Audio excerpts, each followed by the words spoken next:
I'm just looking at some of these games on sale.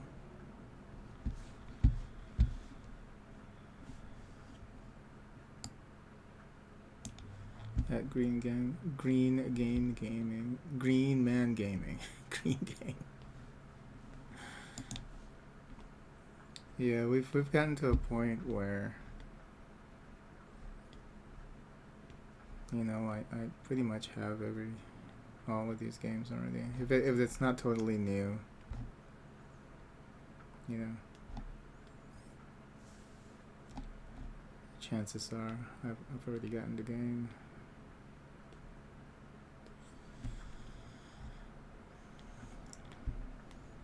Now Psychonauts is actually Psychonauts 2 is on sale on Steam.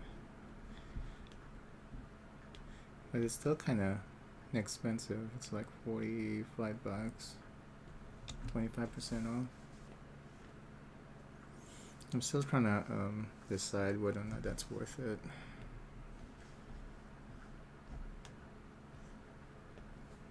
At that price. I think if it was like $30, I would have gotten it.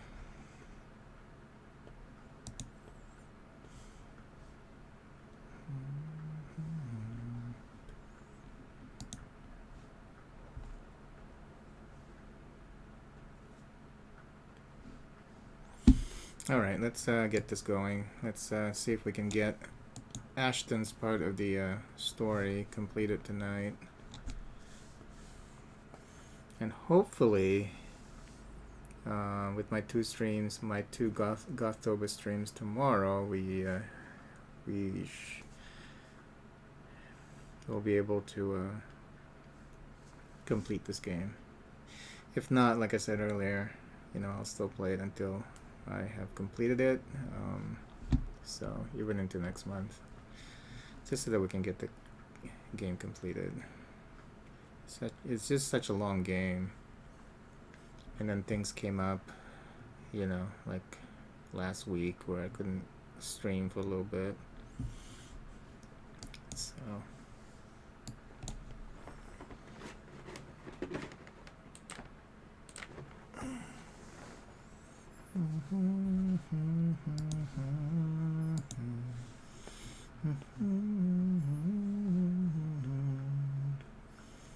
I mean, there are some people who have played this game for like 70 hours, so I hope that that's because they're like playing it twice. Or they're just checking out all the different the branching narrative and stuff.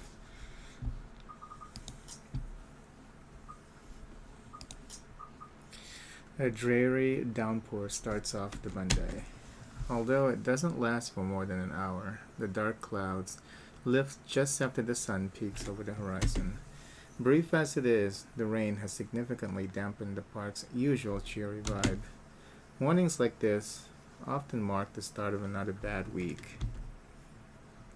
An arrest gone wrong, another investigation leading to a dead end, and some truly fucked up shit being called in. Like the one time I was dispatched to a scene where a guy gouged his own eyeball out and almost ate it. Oh. Whoops. Here we go. Sorry about that. Well, if you already gouge your eye out, might as well eat it, I guess. Because we're not going to be able to reattach it, right? It's pretty much gone. I was a few chews away from swallowing it, in fact. Lost my dinner that day. Fun times. Of course, I doubt anything can top getting cursed by a damn letter of all things. This is the sort of stupid thing people pass along as a prank through emails and text messages, for fuck's sake. A ghost chasing after us, after you, puts the icing on the cake. So far, all we've done is run, snoop about, read stuff, and run again. It frustrates me to no end how we're still no closer to an answer. Even my car reflects the state my mind is in. Photocopies of documents litter every available surface, scattered all over the place, spilling from the passenger side. and into the back seat, making an entire mess of what little space there is. Not that I'm any better. What? Not that I'm any better? What does that mean?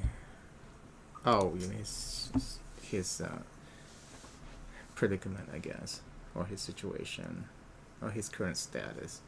My last shower was 24 hours ago. I haven't slept at all, and my last meal was a slice of cold pizza I bought from a convenience store the night I broke into BRC. Well, a day of no shower actually is not too bad. As long as you made sure that you put on some deodorant and you didn't do anything excessive, like physically exhausting, and you were just sweating and shit. And he wasn't really doing that. So he should smell okay at this point. The way I am now, I'll definitely get a scolding.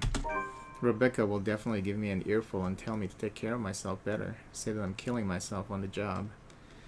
I don't think she's gonna do that because she knows what you've been up to. I can already hear Isabella complaining how dark the bags under my eyes are getting, and about how I reek and how I need to shower pronto. Oh, yeah, right. Like it bothers her. Like she loves smelling. She loves getting the whiff of that dick smell.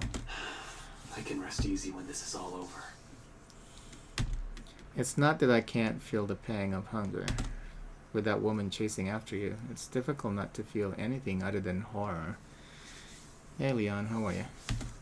The rush of adrenaline coursing through my veins in my desperation to survive. In fact, I can still sense the ghost of... still sense the ghost of her touch from... the ghost of her touch from last night. That sounds like as if she's describing Rebecca like groping his dick or something. The ghost of her touch. Her bony digits wound tightly around my ankle and that horrid smile she has on her as she pulls me closer. The memory is enough to send a shiver up my spine and make me antsy. Perhaps the one thing comforting about this is the sight of my gun nearby.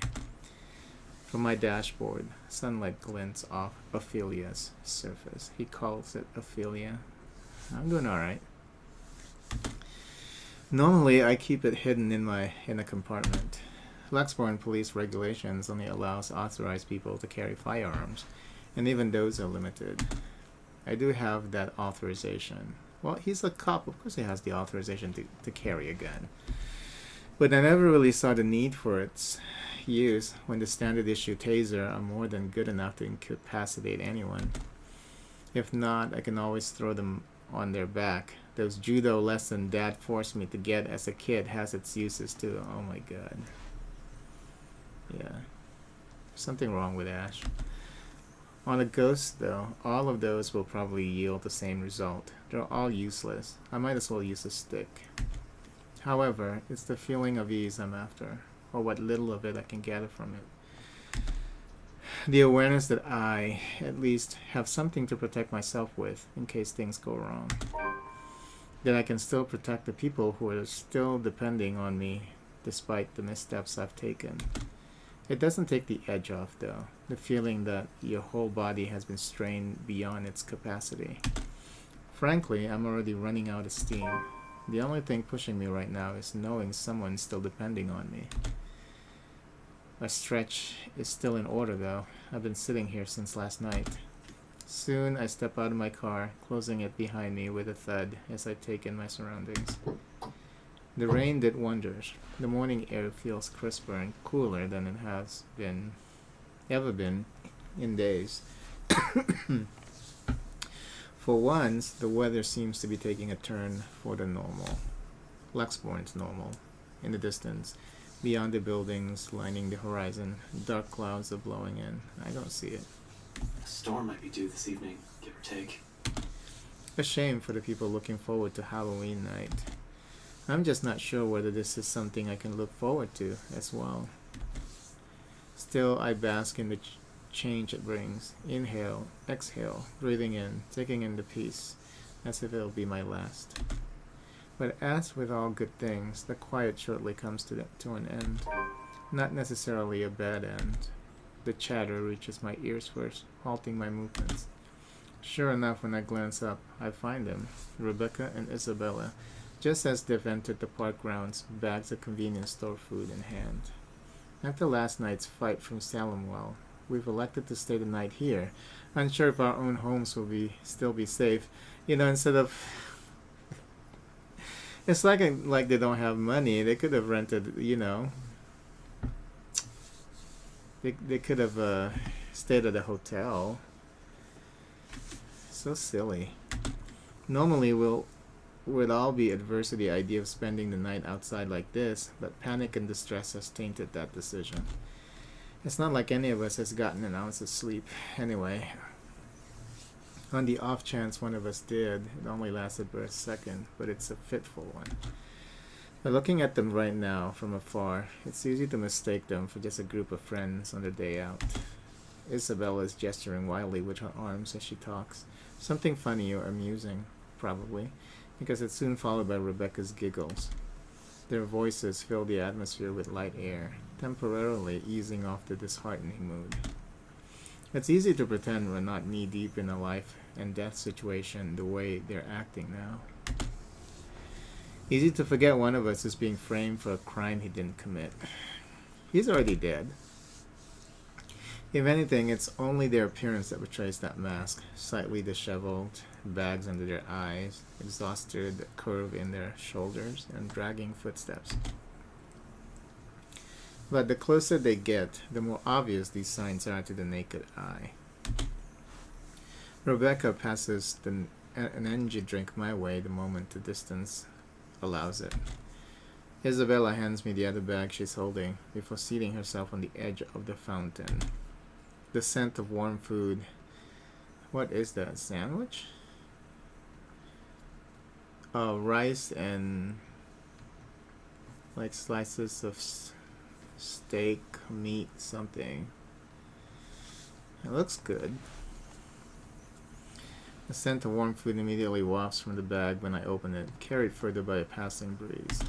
Whatever sweet sauce they drizzle over this pork wannabe, it smells heavenly. Hell, even the sorry-looking vegetables seem appetizing. Despite myself, without even checking exactly what it is, hunger swiftly takes over every rational thought. I dig in without waiting for them to start. Both of them appear to be of the same mind too. Soon enough, they also start with theirs. No casual talk while we fill our empty stomachs.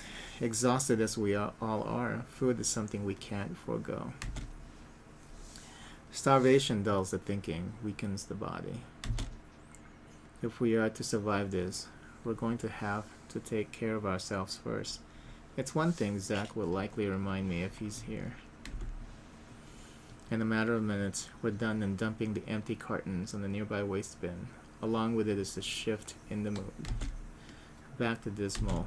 Back to the problem at hand. The comfortable atmosphere from minutes ago was nice while it lasted. Admittedly, I've missed these kind of moments between us. We never had the chance, always busy on some project or work. The things we've taken for granted, now we're realizing how valuable they are. With one of us gone, stuck in a jail cell, the world has an awful sense of humor. While the one we've just had is short-lived, it's another thing I want to look forward to, if we ever free ourselves from this damn curse. I'd like to believe there's a way. The curse is so easy, actually, to get rid of. Just follow the instruction. Show it to 5 people, and you're done. From now, we have to focus back on this, on the present. This. Dead people. The letter. The curse. It's not simple to bring these up, but necessary. What now? Where do we go from here? It's not a question directly at anyone in particular, but they all look at me as if my face has the answers in the world. I used to think so, back when I was at the top of my game and I'm sure of everything. Now there's just uncertainty sullying whatever decision I come up with.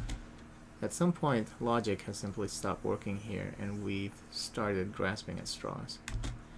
Along with exhaustion, fatigue, and stress, we have enough kindling to get a fire burning.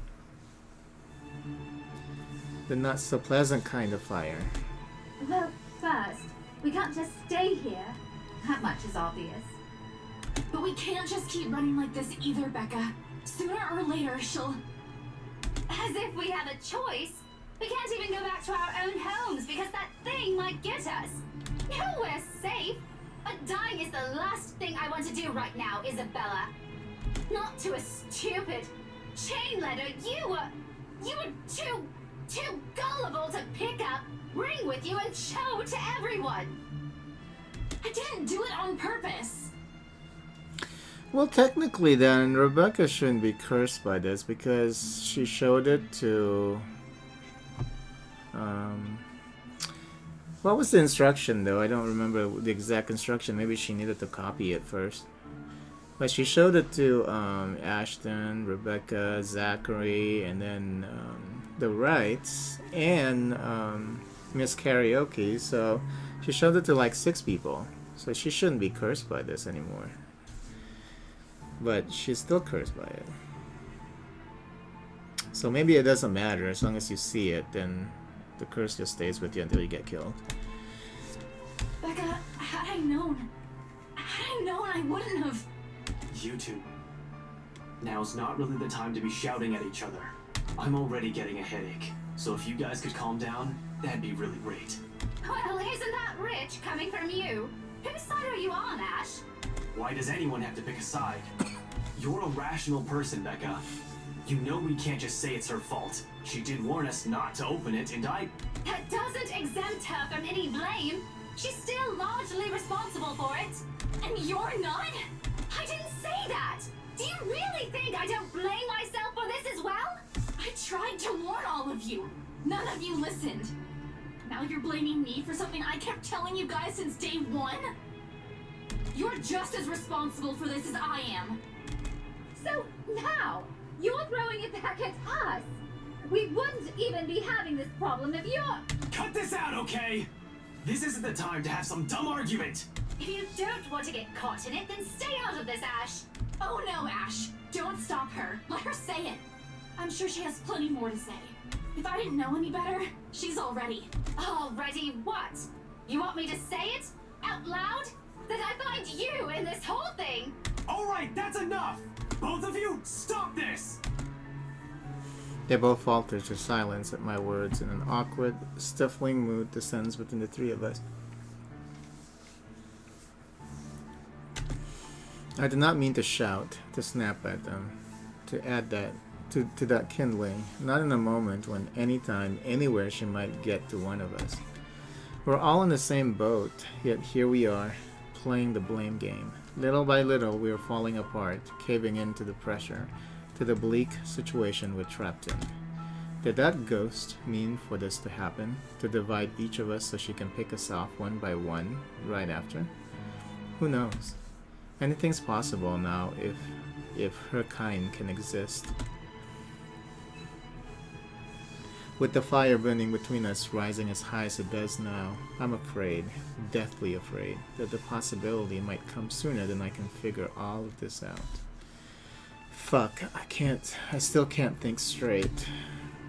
I can't believe the next word coming out of my own mouth, that out of everyone, I have to be the one saying these to them. This is more their forte than mine, keeping the peace, placating everyone, while I unintentionally aggravate people with badly chosen words. Funny how fast the tables have been turned after just one unfortunate incident. How am I supposed to cope? If we all want to get out of this mess in one piece, we're gonna have to cool our heads first. Before my own temper flares, I walk away and slide back into my car.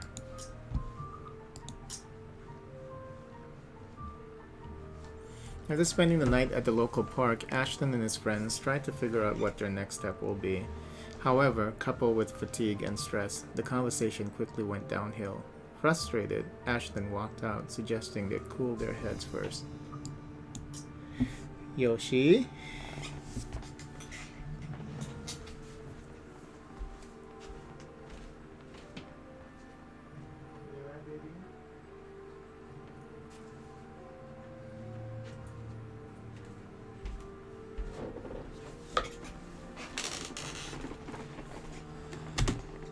If the door slams with more force than needed, I like to blame it on the pent-up anger boiling up in me.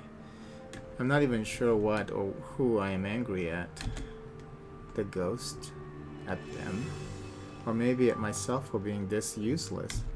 Because despite none of them saying it, I know, goddammit, they're still counting on me. In spite of my failures, or every harsh words I've uttered, or how unbearable I can be as a friend. It's there when the tension after the argument finally breaks. And one by one, they follow me and get in the car. It's in concerned glances they shoot my way when I start the engine without a word and drive off. It's in their silence, a heavy gift, their unwavering trust. Yes, it's one I'm more willing to carry, even through my own exhaustion, if only to keep them safe. In this city of 68,000 strangers, they're the only ones I have left. Though, in all seriousness, a good rest is still our best bet for now. Thinking with an exhausted brain is almost as good as running around in circles. We might as well just throw ourselves at the ghost to be done with this. The local Irish pub may not be the best place to hang around when one hasn't slept a wink or you're stressed. More often than not, it's loud. Sometimes the music played with drunkards grates the ears and the whole place smells like piss on a bad day. All in all, it's the very definition of the last place I'll hang around after a wakeful night, but it's safe. Why are they not hanging around at the cafe that they usually frequented? You know, I mean, and each they can take like turn going to sleep.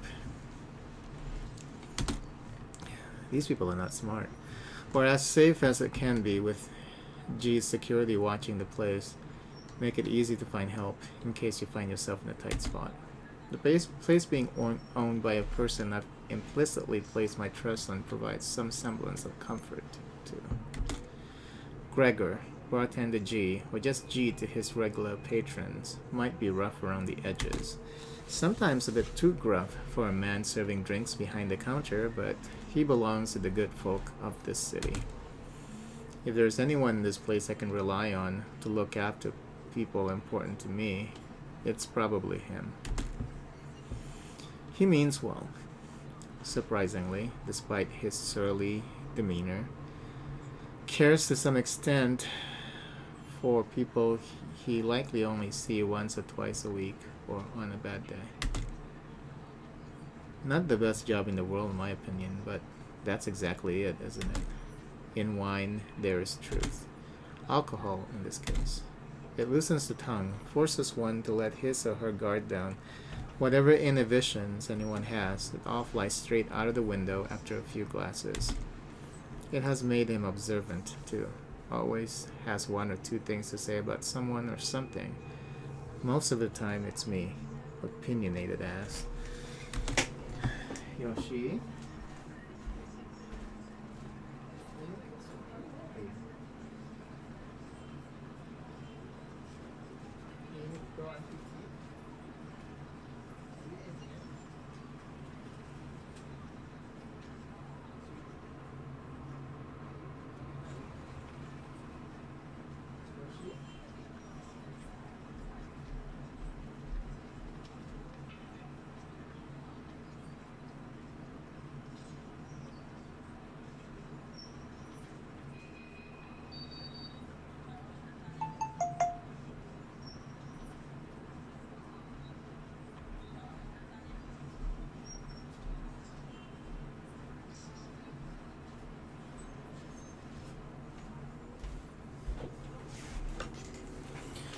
But God knows how many times I've asked for his help when I'm met with a dead end in a case or I'm in trouble. This time's no different. As expected, the moment we show up, he's kind enough to offer us a room at the back of his shop.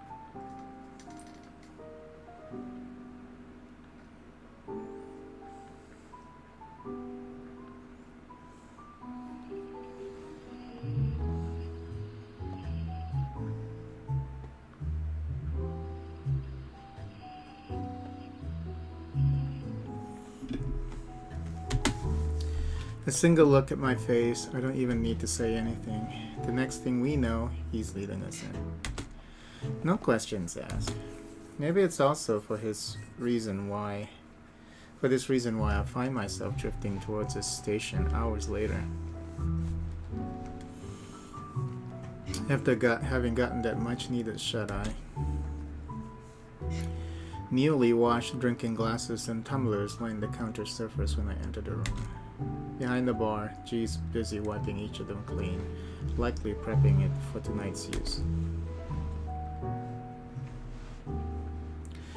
Briefly, he glances up to me. Once I claim one of the empty stools and grab a rock's glass sitting closest to my elbow.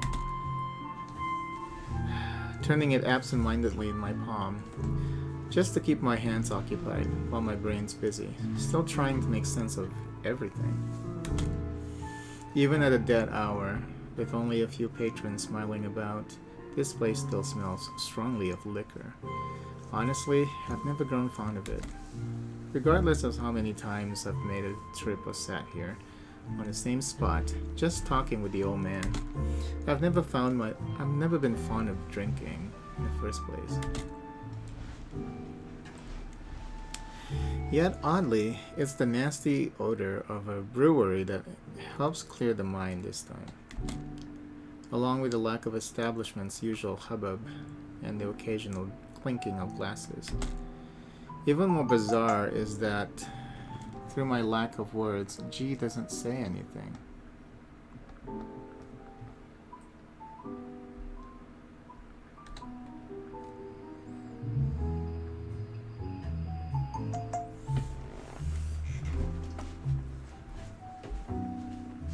Stay right there, sweetie.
Just chill on the bed, Yoshi.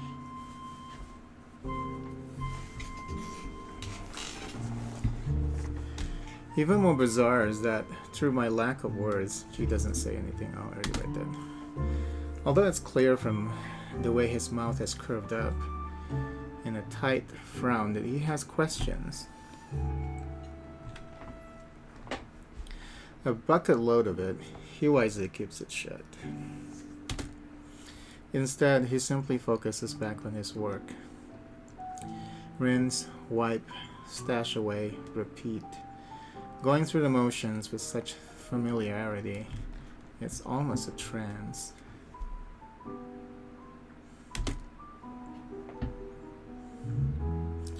Watching his precise movement quietly like this, with these thoughts swimming inside my head, it's easy to lose track of everything around me. One solid lead on this, one possible way to sort this out, but will it work? Especially if my assumption's correct and that the reason Zach was there yesterday morning was because of the curse. Something must have happened there for him to see the need to look into it and break inside that place. What if the couple has fallen victim to the curse? It doesn't fall outside the realm of possibility. I've been so biased, not even thinking that they might be in danger as well.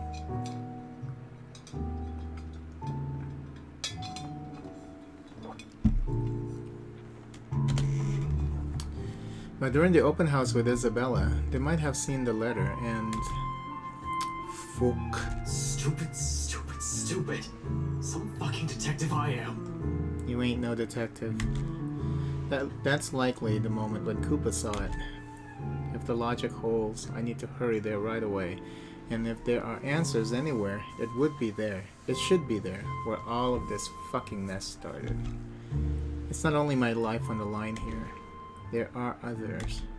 What happened to us, I won't wish on anyone else.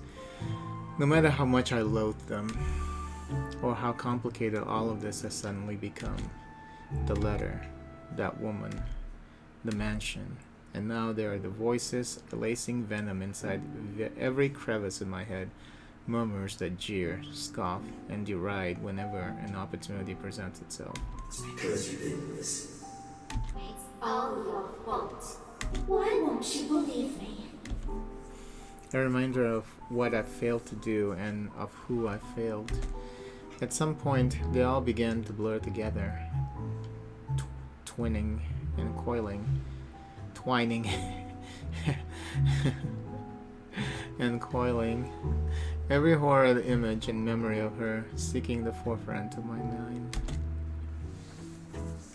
No matter how much I refuse to remember the fear I felt then, to push it as far back as I can, the visions come to me like a deluge. And before I know it, before I can drown, another voice pulls me out of it. You're doing good there, boy. His hand is on my shoulders, gripping it tightly and giving me a light shake. He looks just like that commissioner that,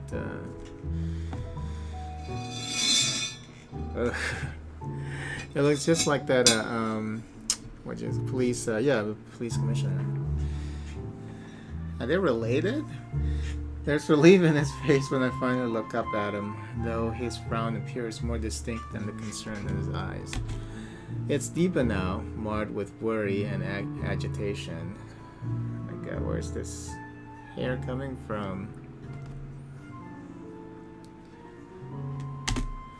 He does not let go when I offer him a small nod, but the furrow between his eyebrows never leaves his face.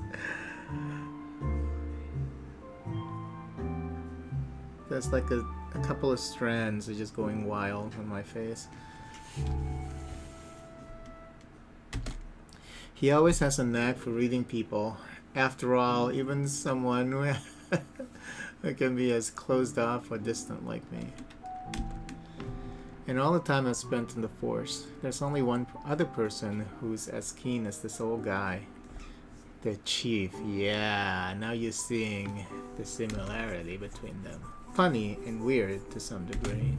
I've pointed it out so many times before how much they look alike. Only for the observation to be brushed off with a vehement tone. It's his twin or something? Oh my God, this hair is really killing me.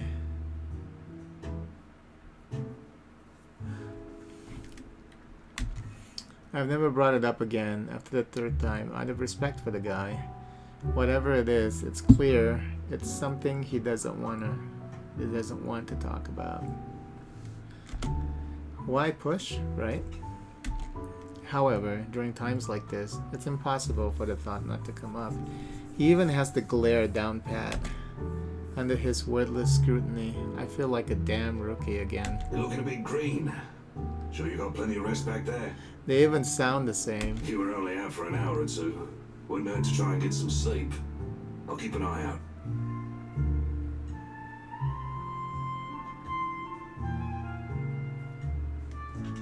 No need. Don't worry about me. I won't be able to get some sleep anyway. Not with her face still a clear picture in my head, no. Dad heard that from you before. Not buying it. What's the story this time? This as bad as that case with the guy who ate his own eyeball? I wish it were. Jesus, stop reminding me. I hated that case. If I didn't know any better, I'd say you get a kick out of telling people about it. It's useful, you know, for blokes who don't know their limits. Sends them right out the door after I start with the description. Or was it the part when the poor schmuck gouged his eyes out? Nasty, awful, icky stuff, and it gets the job done. Like I said, useful. Don't even need to call security these days if I want to kick someone out. Anyway, pretty sure that pales in comparison to whatever this is now. I haven't seen you this stressed out since they closed that case. The one from 10 years ago with your professor friend. Abigail and her team weren't able to solve that one, G. No one has been able to. It just went cold.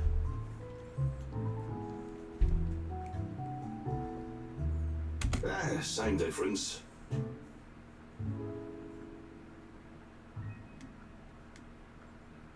But what do I know, eh? I just serve drinks, listen to people's problems and their whining, then make sure they get home safe afterwards. Thing is, I'm also not blind, kiddo. And you can bet your ass I can tell when a person's about to fall apart. What? Is this some form of therapy from you?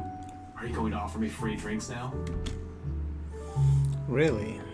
I can use some right now. Something to numb the senses. To numb the to numb the senses. But when has that helped anyone? In your dreams, kid. Last time someone gave you the art stuff, your photographer friend had to haul you out of this place almost half naked. Ooh. Hey, I can handle my liquor when I put my mind to it. Not from what I've seen, nope. Besides, you usually avoid drinking. Either way, it's out of the equation. And when booze no longer counts, we just talk. It's not like anyone within earshot will care. That chap over there only wants his cricket matches. I doubt you believe it, G. I've heard worse stuff. Try me. You know that mansion down at Anslum? Yeah, who doesn't? You live in this town long enough, it's impossible not to hear a thing or two about it. Bloody locals. Well, my friend found a primitive version of a chain letter in there. Now that we've seen it, we're cursed. A beat passes. For a long moment, G stands there, unmoving. His hand stops short of placing the glass he's been wiping prior back to a rack on his left. All the while, he stares at me with eyes that are nothing short of scrutinizing. He probably assumes I'm joking. Who wouldn't?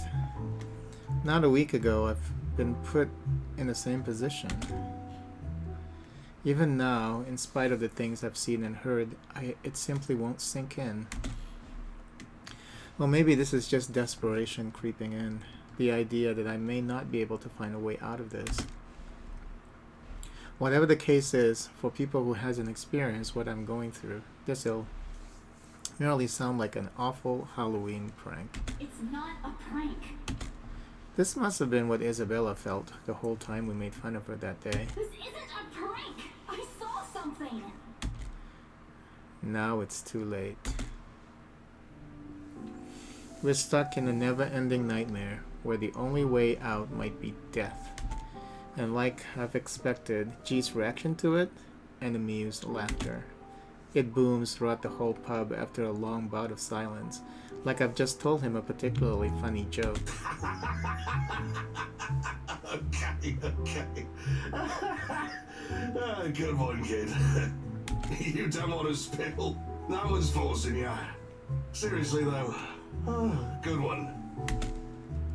Although I want to be angry with him, I can't find it in myself. Can't even muster the energy for a scowl or a glare. Nothing but a taste of my own medicine to temper the annoyance bubbling up in me, I suppose. In the end, echoing her words is the best I can do. It's not a joke. Yeah, alright, good luck with that. You're on your own. Here I thought you didn't have an ounce of humor in that body. Guess I'm wrong. He shakes his head, lets out another chuckle before returning to his task. By now, almost half of the glasses have been put away.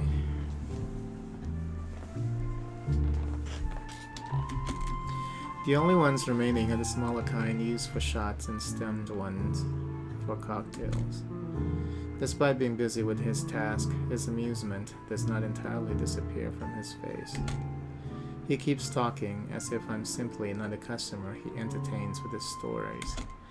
We both know it's more than that, if the wistful expression on him says anything. Man, can't believe you're the same rookie who walked in here almost a decade ago.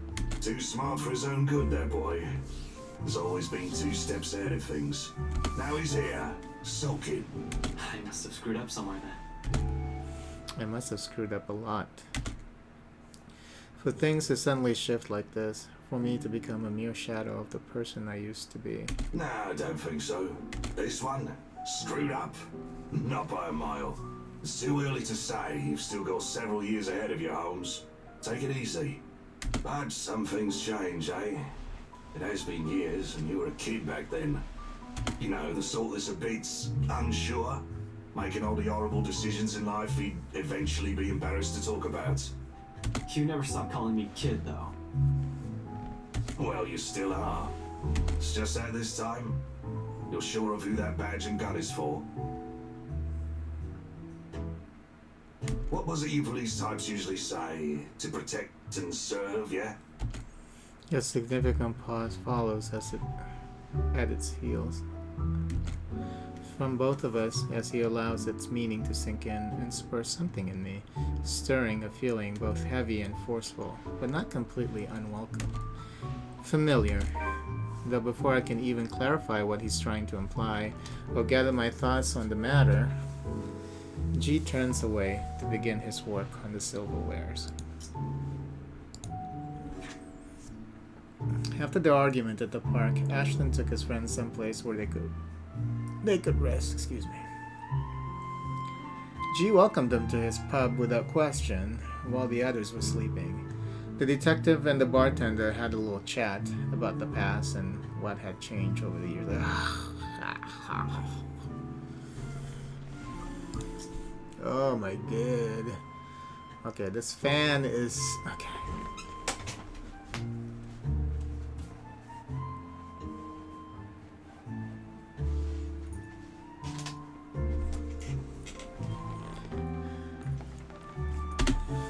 He'll need those too once more of his patrons come in for lunch.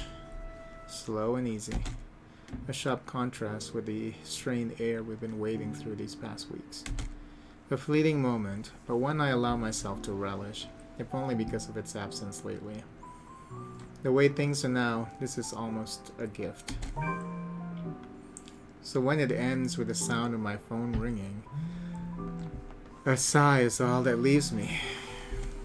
I placed the damn thing on a low volume last night, but it does nothing to keep it quiet.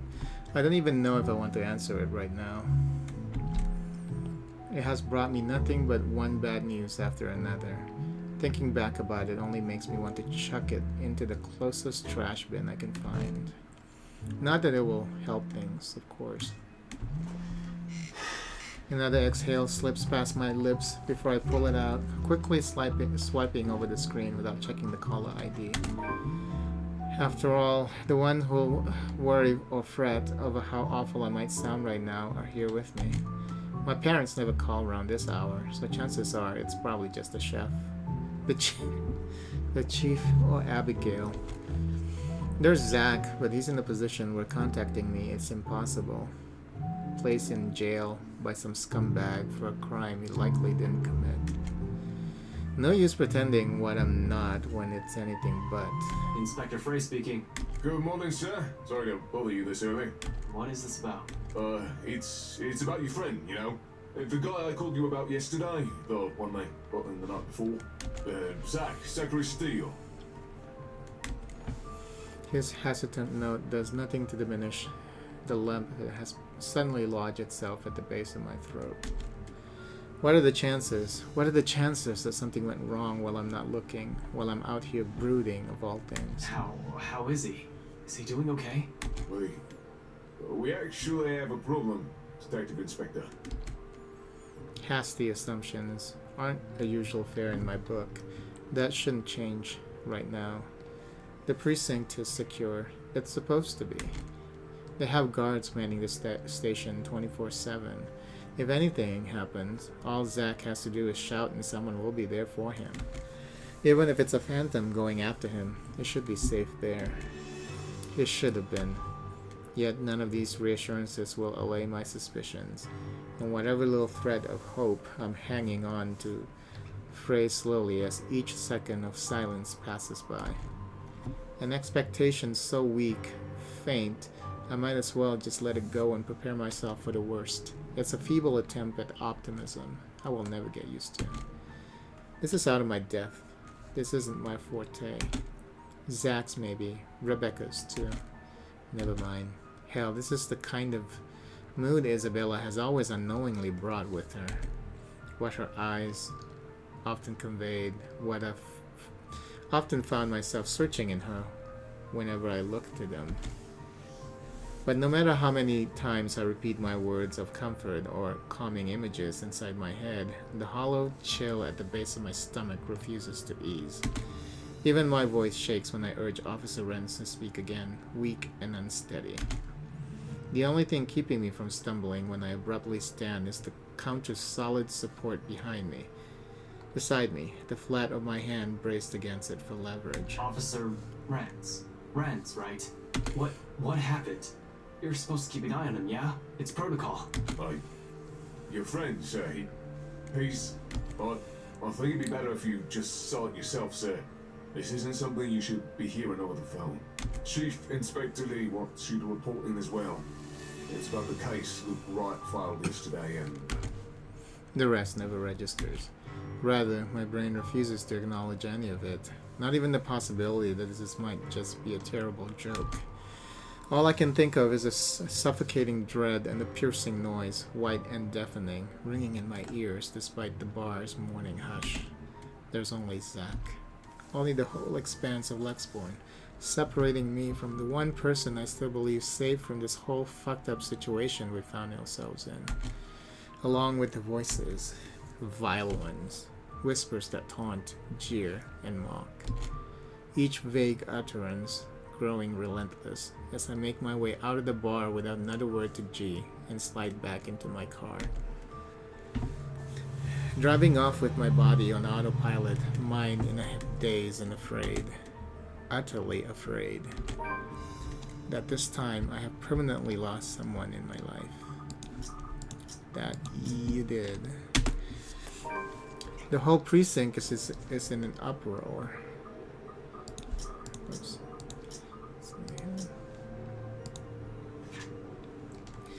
A phone call interrupted Ashton's conversation with G. Although the officer calling him had only given him vague details, gut feeling told him that something had gone wrong at the mere mention of Zachary. The detective hurried to the precinct, expecting the worst. Expecting the worst? Okay. Officers move in and out from the main work hall with rapid steps. Phones blare loudly from the comms room, and calls being made from the dispatch area. The rest who has been left standing watch the whole commotion with a nervous energy. Well, further back, the chief's voice booms over the uproar. I'm not even shocked.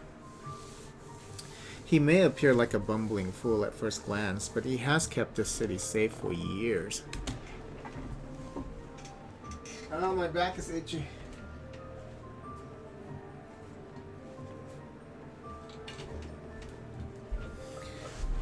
For something to happen in this jurisdiction, inside his own precinct. Okay, this hair is not going to be helping me. Right under his nose, he has the right to be royally pissed. What do you mean you don't know?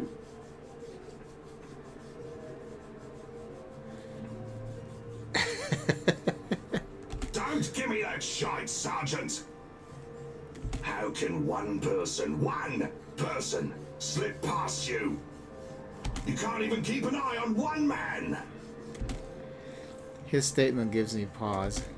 Am I wrong? Did Zachary escape somehow? Escape this life? I'm not condoning it. Neither do I believe Zach's capable of doing, let alone thinking of it. But if that's what happened, I'll be equally cross as the chief. This won't help his case. It's only complicate things with the right and put the both of us in a tight spot. I won't be able to help him once red tape prevents me from doing so. Yet, a hint of relief still washes over me as I walk closer to my boss, mentally preparing myself for whatever reprimand he's about to dish out. Whew. What's happening, Chief? Except he merely glances at me with an inscrutable expression. Although, if I'm going to read deeper into it, I'll say it's the closest expression he can get to shooting me with a pitying look. For the first time in my years in the Force, I find myself wishing to hear a reprimand from him.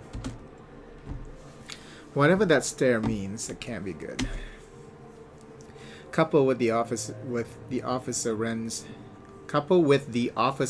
tone this morning, it does nothing to calm the uneasy feeling in me. Fuck, boss even seems relieved to see me. After the last few exchanges we've had these past 2 weeks, you'll think the man doesn't want to see me right now. About time you got in here. I got caught up in something.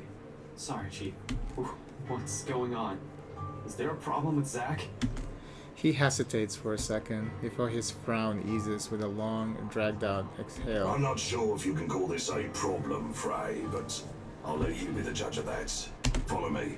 And you, I want your full report about this by the end of the day. It better be good or you are kissing that badge goodbye. The officer he's addressing, the sergeant, a man in his late 20s or 30s, who transferred here last year, shrinks back in his chair. I don't quite remember his name. I've only seen him quite a number of times since I'm often out of the precinct.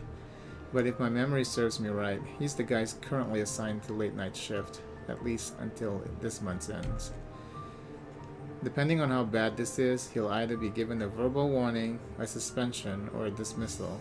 It's not a position I envy him for being in right now. Although, there's really not much time left to feel sorry for him either. As soon as Chief's done roasting the other officers behind the guy, he gestures for me to follow, straight towards the precinct's holding cells. And it's if a switch has been turned off.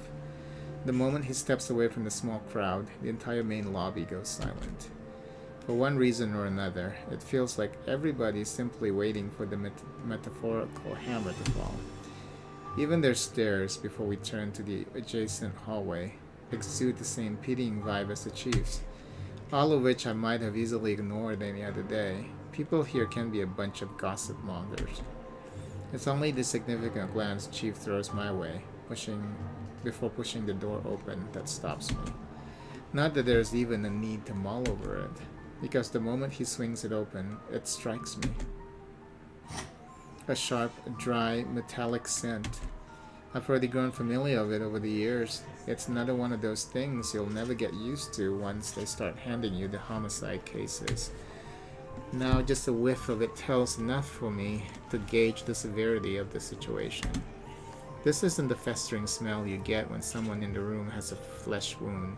It lingers far too much in the air, hangs far too heavily even where I stand. No, this is what you get when someone has spilled blood all over the room. This is what you get when there's a large pool of it. This is what you get when no one bothers with cleanup for a few hours because forensic work isn't done yet. This is what you get when there's most certainly one. Oh shit. This is what you get when there's most certainly a dead body somewhere. I don't want to think of the who yet. There are simply too many possibilities, too many variables unaccounted for here to form a single conclusion. Now, so when he got attacked the night before. Oh no, he got attacked. So when they first came to visit Zach, that was the day before he got killed. So he was just unconscious, and then they didn't even send like paramedics to check on him because he woke up later that evening, and then that's when he got killed. Wow. You're gonna get sued. I don't want to think of the who yet. There's simply too many possibilities, too many variables unaccounted for. here to form a single conclusion. You know, like all of this is just not necessary. He's gonna go in there and see who it is. You know, all of this like internal struggle doesn't even make any fucking sense. I mean, that wouldn't be something that you would think about as you're walking in to see if your friend is okay. However, when the chief of Luxborn police refuses to provide answers, a chill easily fills every nerve in my body. Almost in a trance, I follow him without asking anything or saying another word. For the first time in years, I feel like a damn rookie again. You are still a rookie. That's why. Fresh out of training, newly instated, and still on my first homicide case. Except I didn't balk at the idea of seeing a dead body then. Now, as light flashes fleeting from the far end of the hall, while CSI documents the scene and the forensics team gather evidence, the only thing my instinct tells me is to run, as far from here as possible, as if I don't have 10 years of detective work under my belt. It echoes inside my head like a mantra. Because you did this. It's all your fault. Why won't you believe me? Over and over and over, rising and ebbing, the tidal wave of thoughts and murmurs, surging and crashing against my ear. More deafening than the drum of my heartbeats and shallow gasps, churning and heaving till the cell finally comes into view and I am afforded a clearer look at what's inside. Oh my god! The whole world stands still. Oh. Dang, she got him good.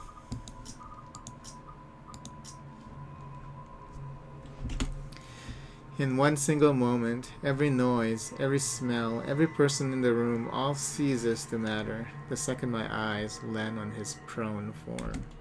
There's only red, red, red, red, blood everywhere on the floor, where a copious amount of it has pooled. On the walls, smeared in every crack and tile his hand can reach. On his face and shoulders, dripping from every gash and tear, flowing from the hollow gap where his eyes should have been. The custodial officer found him when they brought in breakfast. It was too late. He was already dead by that time. Some 3 to 4 hours, according to the blokes from forensics. There had been a struggle based alone on the smear pattern left on the bars and floor, but only so much as this small cell will allow him. I can already imagine how it went down. He was likely left with no other choice, cornered like an animal at the mercy of his killer.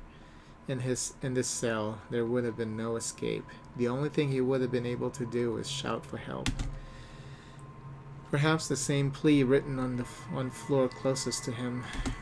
Help me. Help me. Help me. Help that he didn't even get. And it calls for the whole lot of questions. Not the how's logic has already flown out of the window from the start. She has the means to get to us. Get all of us, bars and walls with notwithstanding.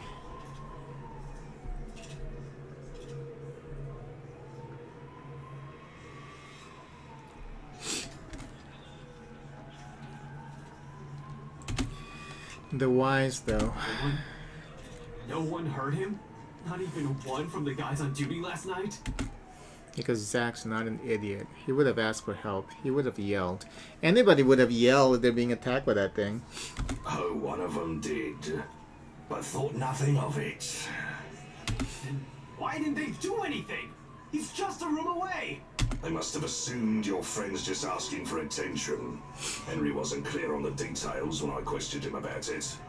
You've been serving in this precinct for more than a decade, though. You should be aware by now how rowdy the folks we detain here can become. But that's not the only problem we have here. Someone got in and out of this place without anyone noticing. Even the surveillance footage is a bust. Tech's going over it now, but I don't think we'll get anything from it. The media will have a field day when they learn of this fray. Keep it mum for now. I'll let you know because he's your Well, you deserve to know.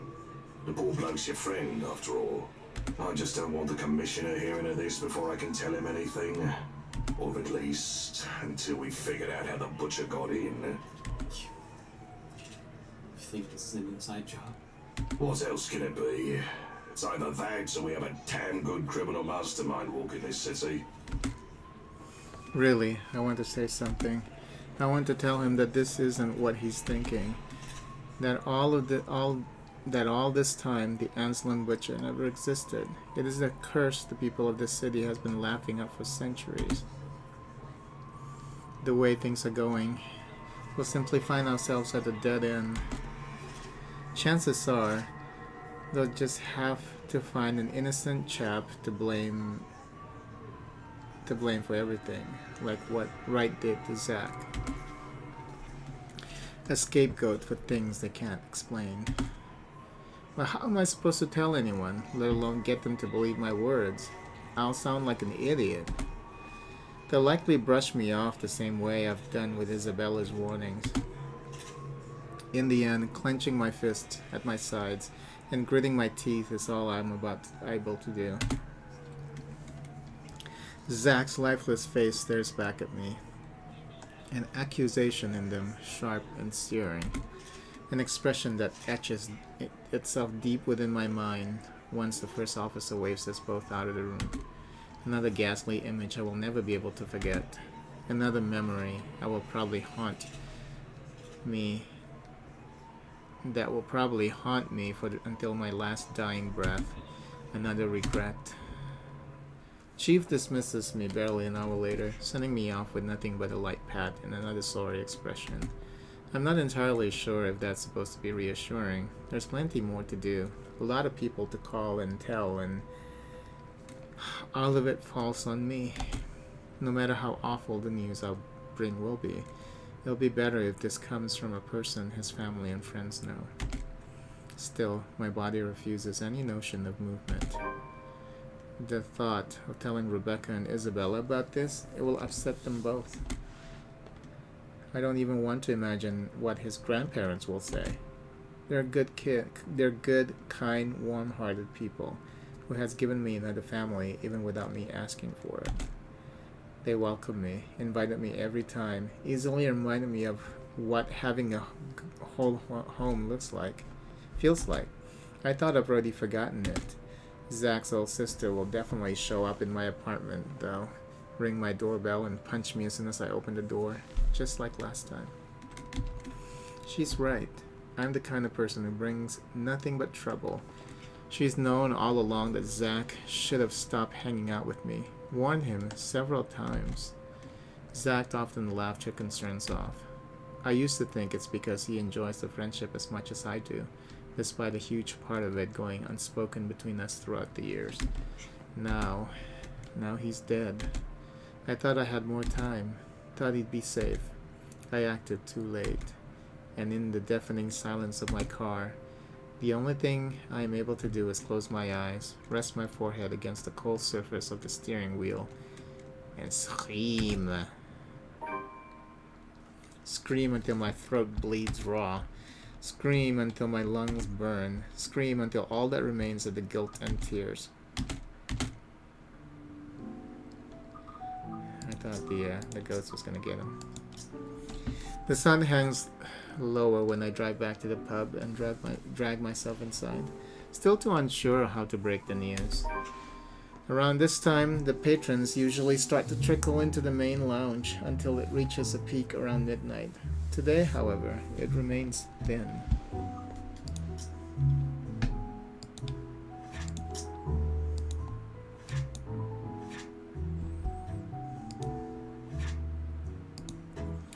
The precinct was in an uproar when Ashton arrived. After giving a few stern words to one of the junior officers, LPD's chief inspector quietly led him to where the holding cells were, and there, at the end of the hall.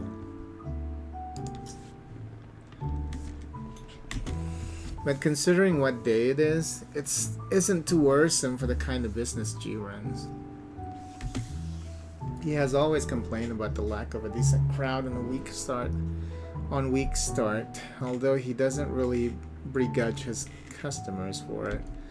No one wants to start the week with a bad case of a hangover. After all, even him.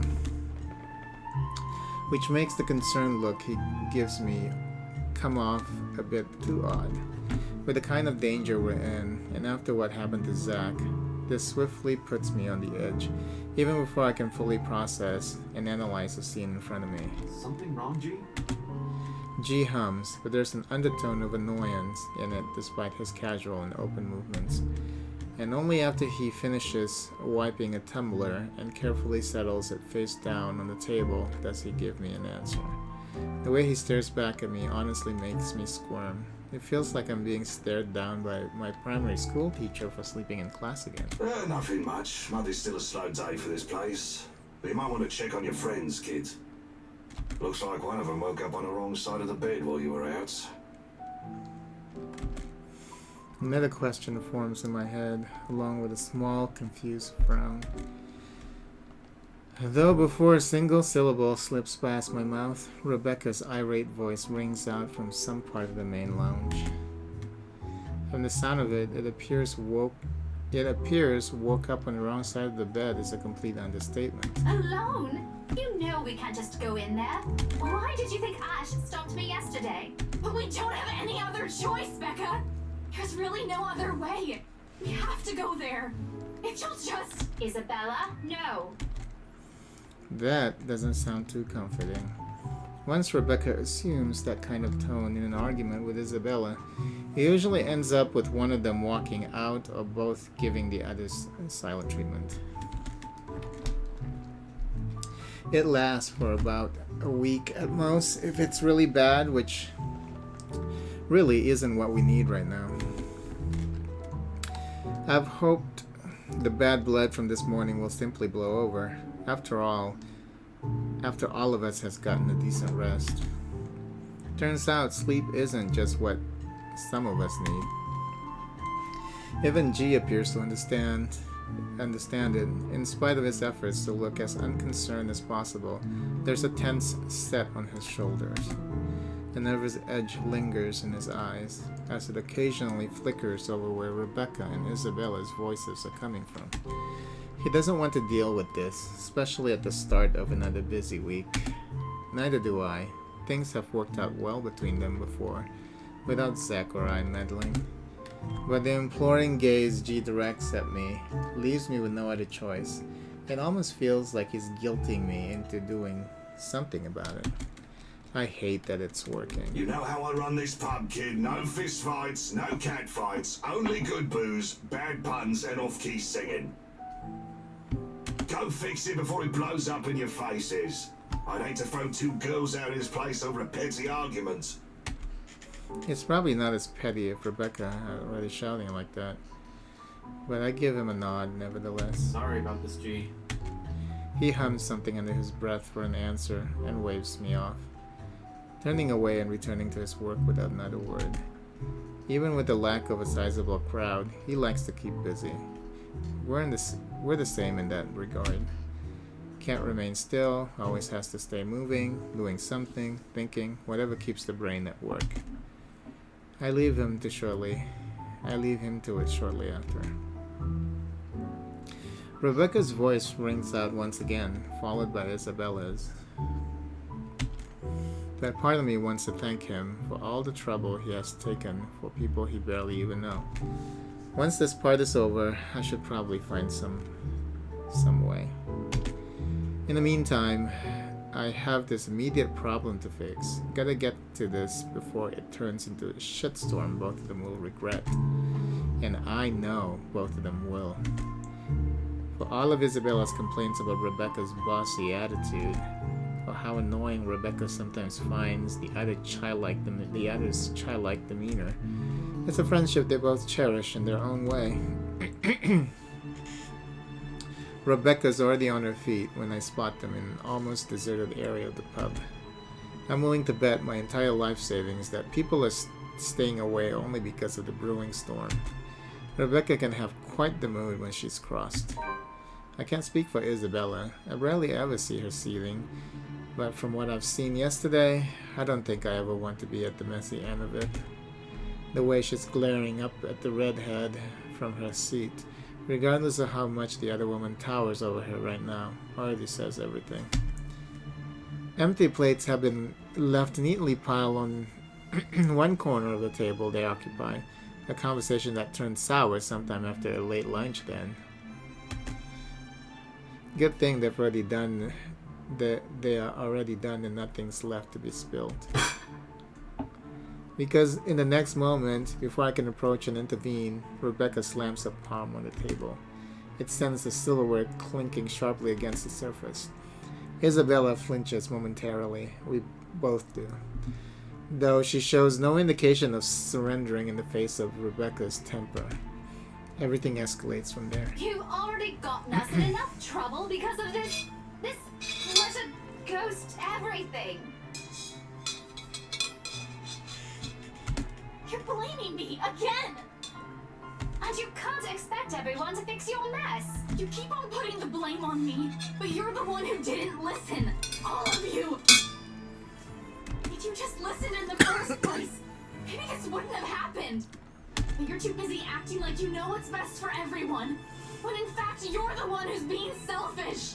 I'm the one who's selfish. Yet you're still going to do what you want anyway, even if the people around you are already beside themselves with worry. This is how you've always acted since we met, and I'm tired of it. Sometimes I wish you never even came here, because all you've given us is a headache. You know why I haven't come here. My dad. Your dad has nothing to do with this. It has always been you and your whiny, careless self that has always been the problem. Maybe I should have stepped in earlier. Maybe I should have said something the moment Rebecca has slammed the flat of her hand on the table, or the second I've entered the area. Either way, it's too late to act. Harsh words have already been hurled between the two.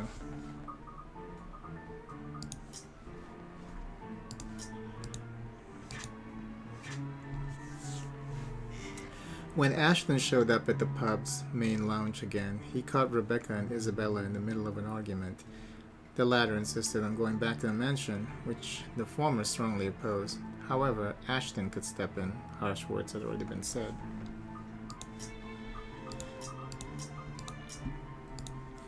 Words more cutting than any blade, each and every one of it digging a wound too deep in the person they've been aimed at. For a long time, Isabella sits there in silence, while Rebecca stands unmoving, arms crossed and breathing heavy. Despite the lack of words between them, they're both vibrating with anger, refusing to meet the other's eyes. Ever so slowly, the atmosphere in the room turns thick and smothering. A strained air no one in the immediate vicinity, including me, dares to break, until the one at its center does so. Rebecca definitely won't. At some point in our friendship, she has grown to become a woman firm with her opinions. She's never going to back down from this, not when she knows she has a point. Isabella, on the other hand, there has always been a certain stubbornness in her, as frustrating as it is to see sometimes. It's what has gotten her through life's hardships. Perhaps even the only thing that has. When you have nothing else, people tend to cling on to what they have within themselves instead. But she also knows when to withdraw, when a struggle turns useless. A kind of awareness almost second nature to her. But enough is enough. Isabella abruptly stands and marches towards the exit, in fast, rigid steps, away from the hurt and painful words they've let fly earlier. She bumps into me with her haste, the impact nearly knocking her off her feet. Instinct kicks in at the last moment, and I reach out for her, grabbing her arm in a steadying grip. Surprise flits across her face, an expression mirrored by Rebecca behind her. Neither of them have noticed me. However, that doesn't mean I won't have things to say about this. This is interesting.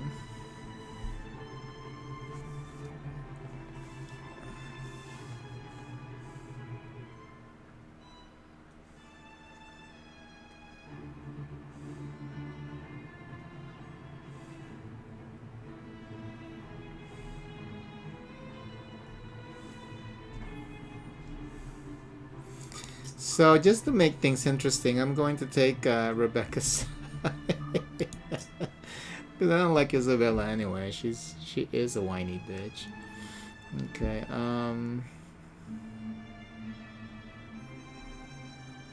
So yeah, I'm gonna take Rebecca's side.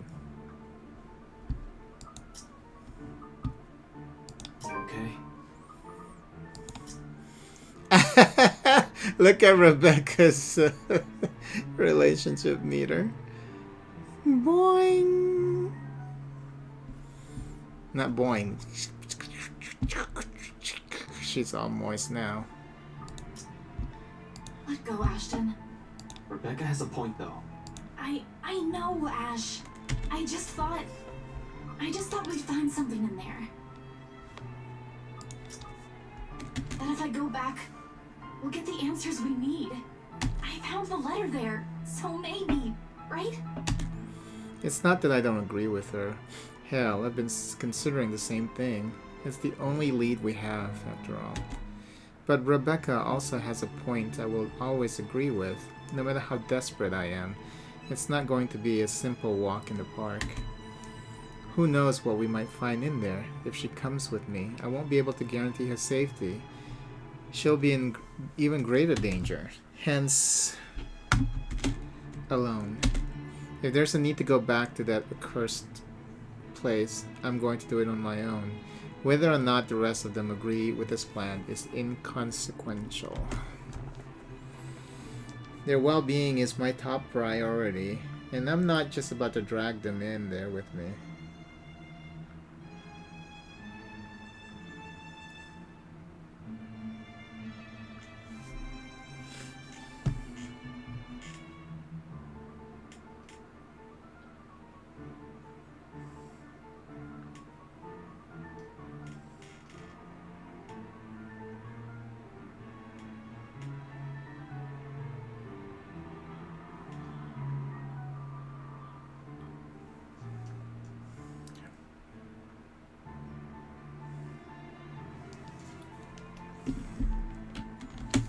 So I tell her as much, despite the determination and desperation in her eyes, anything to keep her safe. Forget it, Belle. You're not going back to that mansion. But Ash, what about... This isn't up for debate. Do you really think they'll just let you in? Do you really think they'll give a damn if you walk in there carrying that stupid letter of all things? No, but there has to be something we can tell them. Look, I really can't let you do that, Belle.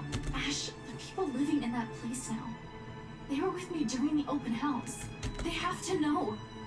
They're in as much trouble as we are. I know, but it's risky. It's dangerous. We don't know what you might find in there. Or if you'll even find anything. What if you see her again? What if she goes after you? What are you going to do? For all we know, it might be a dead end. It's not worth it to put yourself in harm's way like that. Isabella offers no response, not even a form of resistance. No further argument like I've come to expect from her. Uncharacteristic. Just a silence that stretches far too thin, she's gonna cry now, till the air in the whole room grows heavy. She merely averts her gaze and hastily wipes the tears off her cheeks, like she only noticed them in that moment. Then, without another word, or even meeting my eyes again, she gently brushes away my hand and runs off, leaving an awkward hush in her wake. Rebecca soon slumps on the chair Isabella has just left, gingerly reaching up to press the bridge of her nose and breathing out a ragged exhale.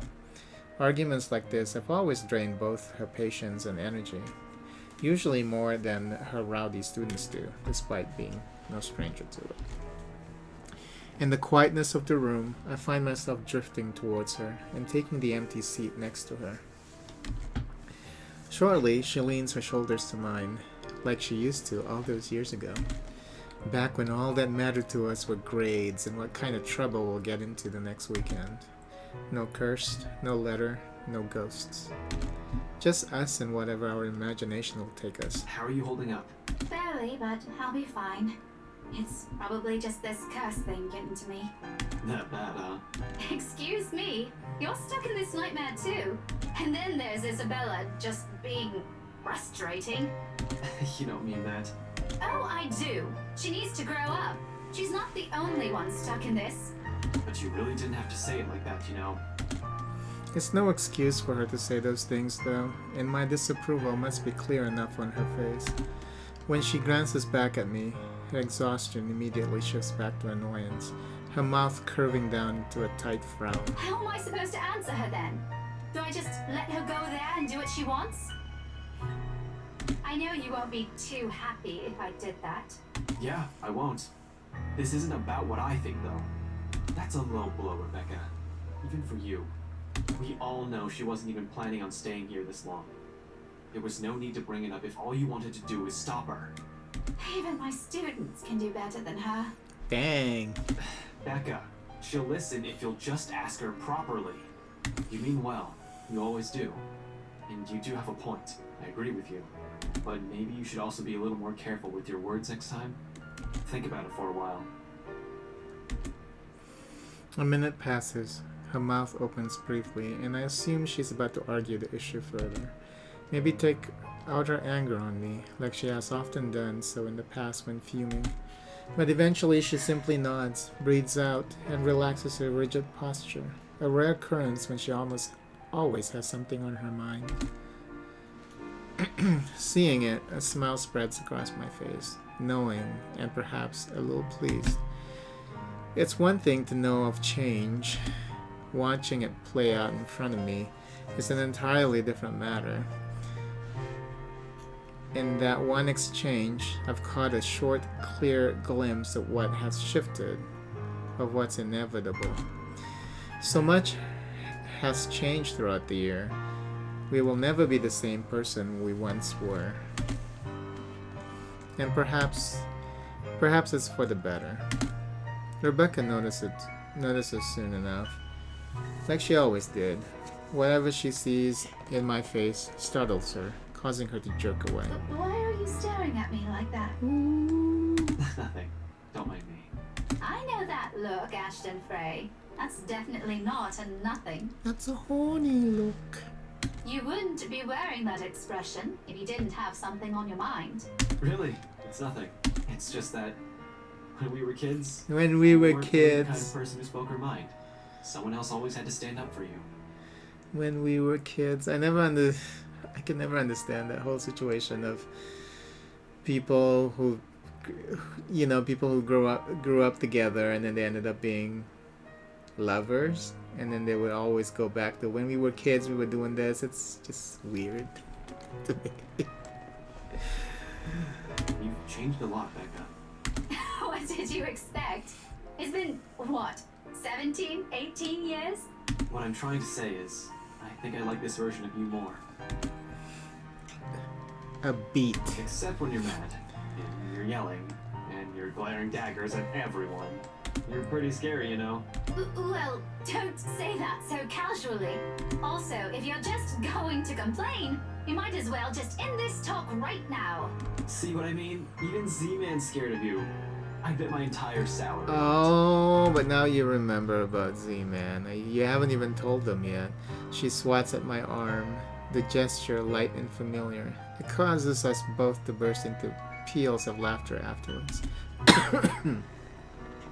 When was the last time we shared something like this? I can't even remember. It's nice though, to have another conversation like this, to sit side by side simply enjoying each other's company. I'm not very fond of looking back to the past. Most of it means having to remember unpleasant things for me. But sometimes coiled around the bad, there are good ones. And Rebecca's there for the most of it. Things may change, but her friendship is one thing I will hold dear. We may meet new people throughout our lives, but that doesn't mean I will care for her any less. Which make this whole business with the letter even more urgent. While Rebecca's right, Isabella's reasoning also makes sense. Hell, I've been considering the same thing. It's the only lead we have, after all. So much is at stake. I can't let this curse take another one, if such a thing even makes sense when dealing with the supernatural. Tonight, but by any means, I need to go back to that accursed place. Alone, because who knows what we might find in there. Whether or not the rest of them agree with this plan is inconsequential. Their well-being is my top priority, and I'm not just about to drag them in there with me. Well, there's safety in numbers, though, so... My apprehension must have been quite obvious in my face. In a sudden motion, Rebecca reaches out and taps my arm. Oh? Although she does it gently, it startles me. Nevertheless, it's enough to put a worried look on her. For a moment, she studies my face. Eyes scrutinizing, searching. She wants to kiss him is what's going on here. But before I can even avert my gaze, keep her from getting a read on me, she straightens, her worry abruptly fading into a look of disapproval. You have a plan in mind, don't you? It's a simple yes or no question. I can easily lie, yet her tone completely belies everything her words mean. I may as well tell her everything. When all is said and done, she's still one of the few people I trust. However, every vein in my body knows she'll be the first one to disagree, put her foot down and stop me. And once she does, who else would be next to fix this? Isabella? Her? I do understand her concerns, but there are times when they are misplaced. This complication isn't what I need at the moment. But what am I supposed to say? What is she expecting to hear from me? What answer will satisfy her? Your D will satisfy her. She suddenly appears like she's hoping for more than a yes or no, for an answer I can't give at the moment. What else then? Give her the answer. Offer a vague answer. I need to head off somewhere tonight. Ooh. A vague answer. That's all I can offer, and hopefully this will be enough. It's an outright lie, but that, though, doesn't make me feel any less awful about this. It's worse when you know she's asking only because she's worried. Part of me wants to tell her, admit that Isabella's suggestion is exactly what I'm planning tonight. What good will it do, though? I do intend to tell G before leaving tonight. He has to know, if he's going to be keeping an eye on them for me.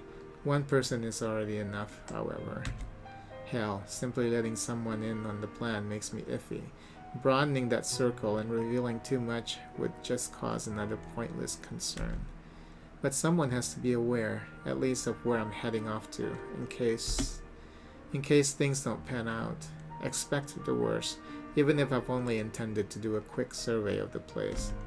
My own words, risky. In my own words, risky. Rebecca doesn't need to know the kind of danger I might be throwing myself in tonight. I don't even want to think what she'll say. The second she finds out what I'm doing exactly as I told her not to. She should prioritize herself and her own safety first before others. But it's never that easy with her, isn't it? Am I allowed to ask questions this time? You're asking one right now, aren't you? It's a serious question, Ashton. Yes or no? You can, but I can't promise I'll answer them. That's a nice way of saying no. You might as well just tell me to shut up. You know I don't mean it like that. Is there something I can do at least? For an instant, I hesitate, pausing, fumbling for an answer. It's more difficult with her because all this time she still looks to me as if I'm the same kid from years ago. But she depended on who she depended on when she has yet to find herself.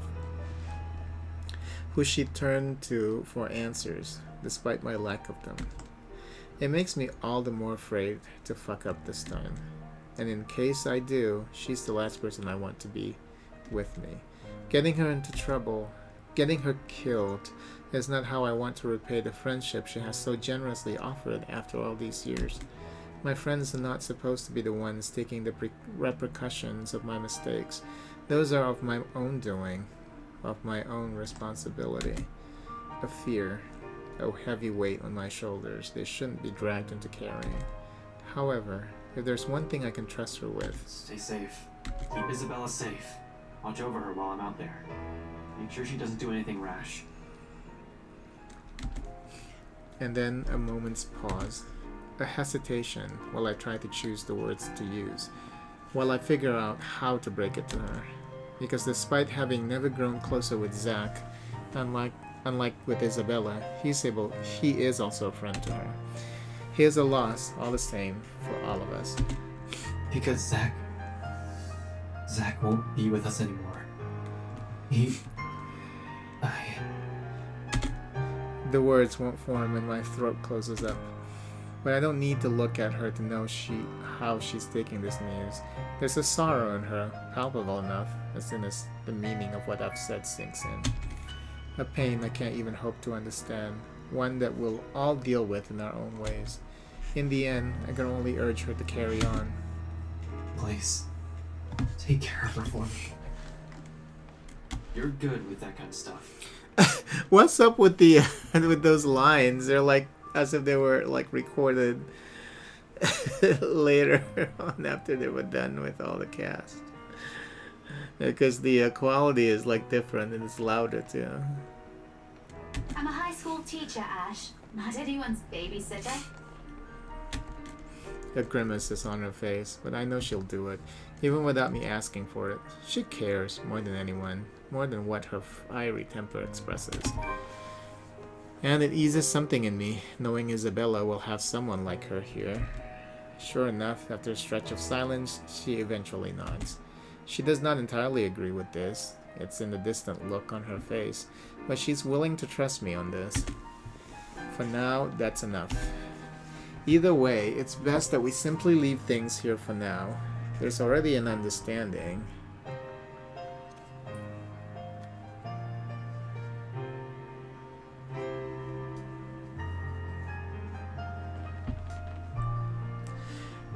Albeit something we both don't agree with. No need to push it further. With a light, reassuring squeeze on her shoulder, I stand up as soon as footsteps shuffle from the next room. Its cadence slow and hesitant.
Shortly, Isabella comes into view, clutching her hands firmly in front of her and sporting the same uncertainty in her face.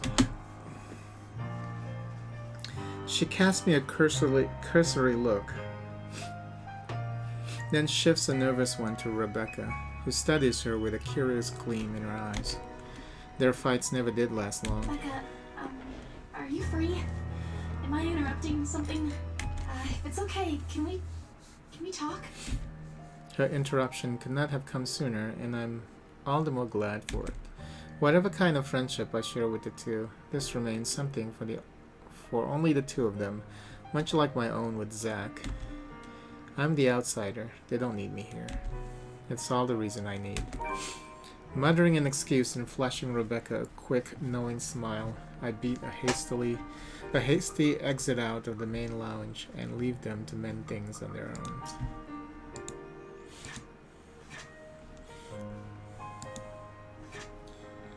Oh! After a few stern words for Isabella, Ashton was left alone with Rebecca. Despite his agreement with Isabella's idea, she knew she had a plan in mind, something he could only hint at to Rebecca's disappointment. When all was said and done, the detective simply asked her to stay safe.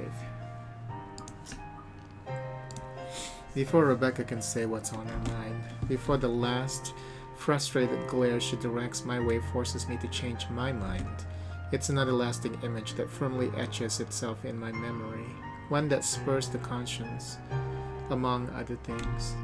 I just hope I won't regret what I've chosen for myself tonight.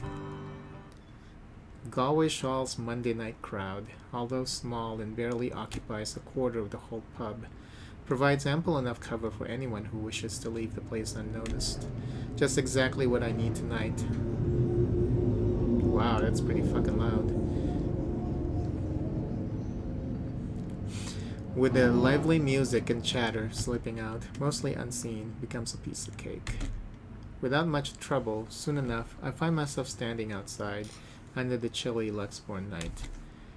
A gust of wind picks up shortly after I step out, carrying the telltale smell of an impending rain. I'll give it about an hour or two before it starts. From the look of it, tonight will be another downpour, maybe even stronger than the one we've had this morning. On instinct, I hunch further into my jacket, hugging its thick material closer to my body, while I weave my way through the lines of empty cars in the parking lot. The leather crinkles in my pocket with each step I take, though I pay it no mind as I hurry towards my car. I've nicked it minutes ago from Isabella's belonging on my way out. If this is all connected, I need this damn piece of paper with me. However ridiculous it sounds, I'm quite sure it won't be missed either, but I can't waste time here and wait for her to find out, can I? 4 hours is all I'm giving myself to get this done. Regardless of how generous that is, each second is just as important as the next. So I hurry, one footstep over the other, echoing as I make a beeline for my car.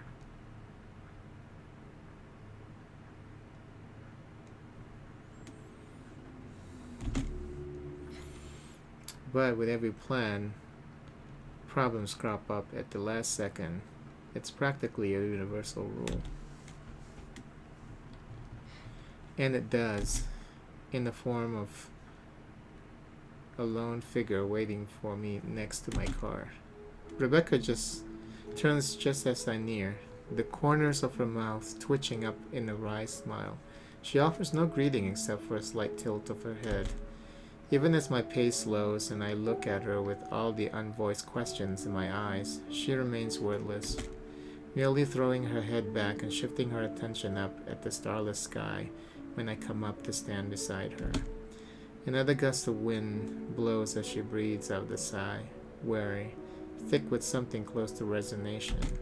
The breeze carries all of it away while she hugs her arms closer to keep herself warm. Which raises the question why she's out here. The air's already heavy with the promise of rain, with clouds obscuring the view. There's really nothing left to look at but a dark blanket of nothingness.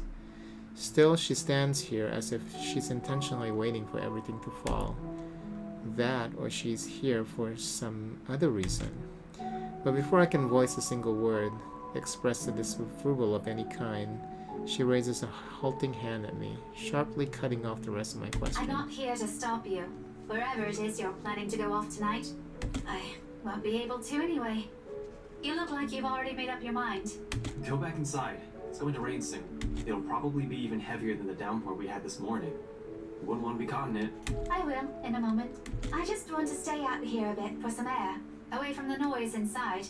Everything's been so chaotic these days. This little break is nice. Even if it means standing in the middle of a parking lot, of all places. Getting out of this mess would definitely be better, but hey, you take what you can get, right? It'll be over soon. The confidence in my own words surprises even me. How do I know? Why am I so sure? When in truth, what I'm about to do is a last-ditch effort. If this fails, if I don't find anything, we're back to square one. And the last lead I have, after this, we have nothing else to go off from. Regardless, it seems to amuse her, and her laughter soon sounds above the murmur of the distant traffic and the light draft sweeping around us. How I wish. I'll be content as long as she stops showing up in my mind whenever I close my eyes. I think that may take some time. The brain doesn't easily forget trauma. I can try, but you know, it also did a lot to us. Tell me about it. The back of my head's still smarting from my fall last night. Not that kind. I'm talking about us. As people. I hate to admit it, but this whole deal with the ghost, with the curse, it also brought out an ugly side to us. To all of us.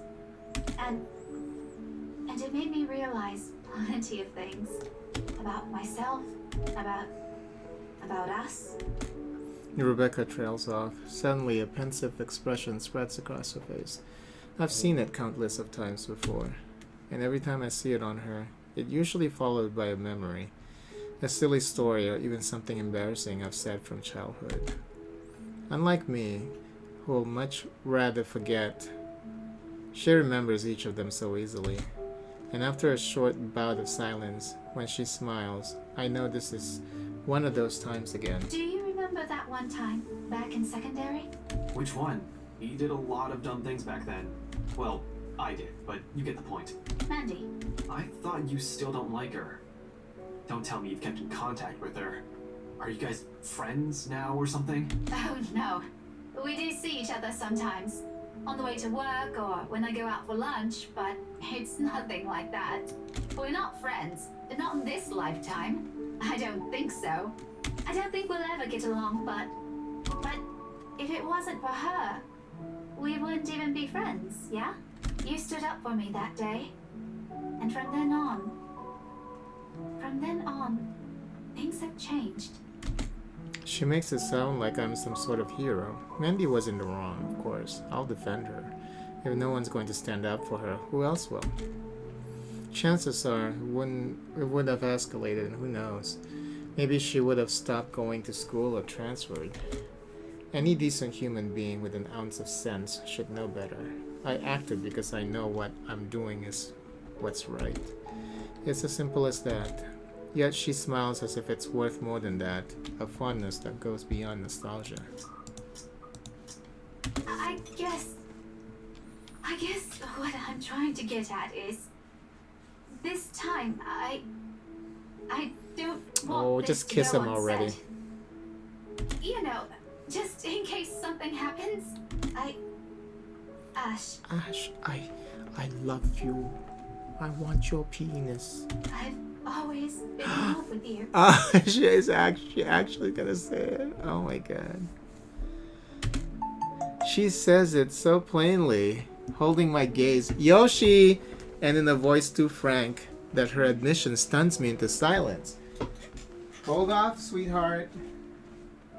Hold off, sweetie.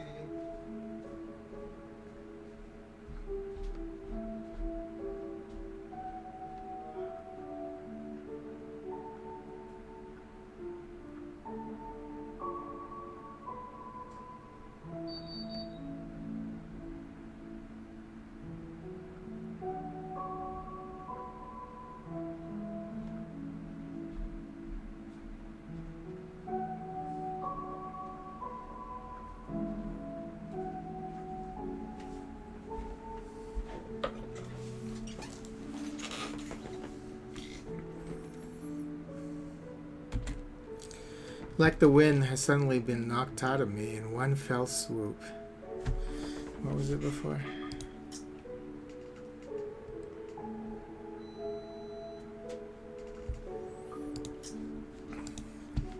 No words will form, not even a single coherent thought, as the meaning of her words bear down on me. Nevertheless, she continues, desperate to express everything she has kept to herself all these years. This is what the fondness is. Why, for her, it weighs heavier than any feelings of nostalgia can carry. Since that time in secondary, Since I made that promise to never leave. I've always truly loved you. Afterwards, there is relief, a weight suddenly being lifted from her shoulders. After so long, she closes her eyes and lets out a breath. When she looks back at me, though, there's nothing but hope in them, eyes that are searching for an answer. Facing the sincerity behind her words, I find myself grasping, scrambling for the words. Because as much as this pains me to admit, I can't give her the same affection she's asking from me. Wow, we might have spent so many years alongside each other. Hell, we practically grew up together. But that never automatically means I'll ever hold for her feelings. I'll ever hold for her feelings that goes beyond the boundaries of friendship. I do appreciate her presence in my life. I'm more than glad that she has stuck with me, even through the toughest moments, even when she finds me difficult or aggravating. However, it's really all there is to it. She's a close, important friend to me, but nothing more. Rebecca, I draw in a breath, ragged, unsure, uncertain how and which words to put together, so it will hurt her less, so the wounds they have leave won't be as deep or scar.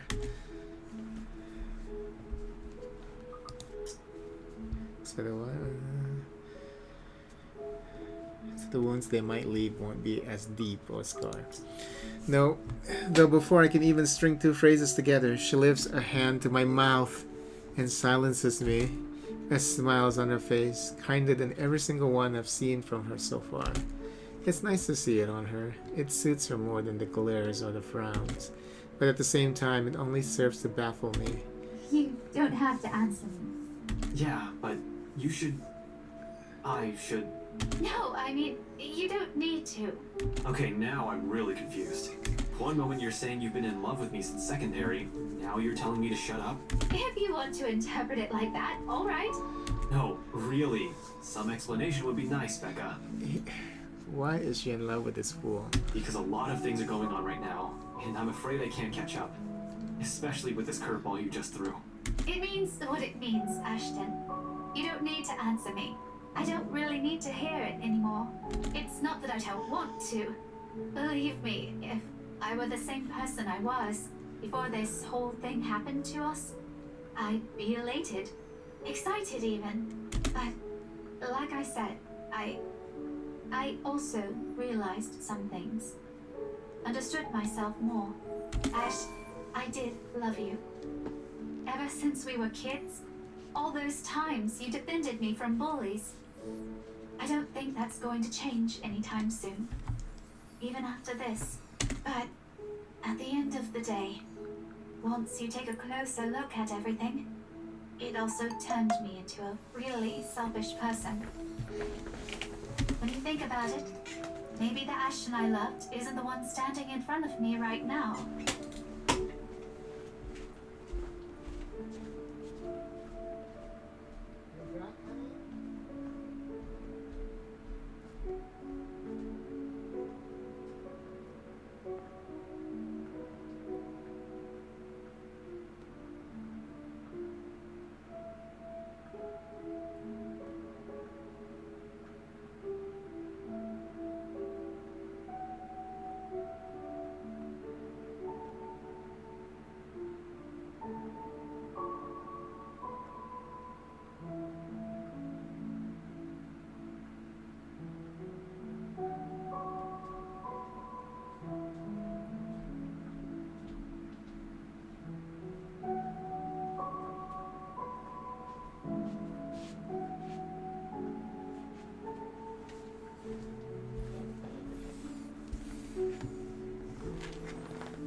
on to that aloof kid I met 17 years ago. I didn't even consider that you have a mind of your own. That one day, it won't just be the two of us. You okay?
Relax. Don't get crazy over my chicken, girl. That's not for you.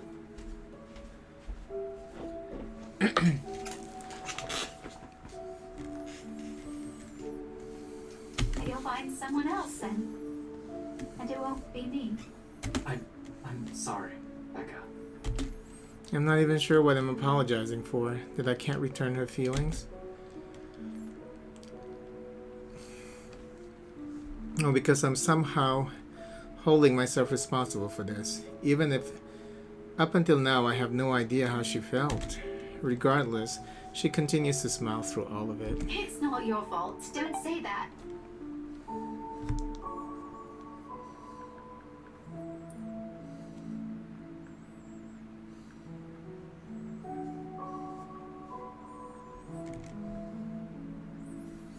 I'm the one who should apologize.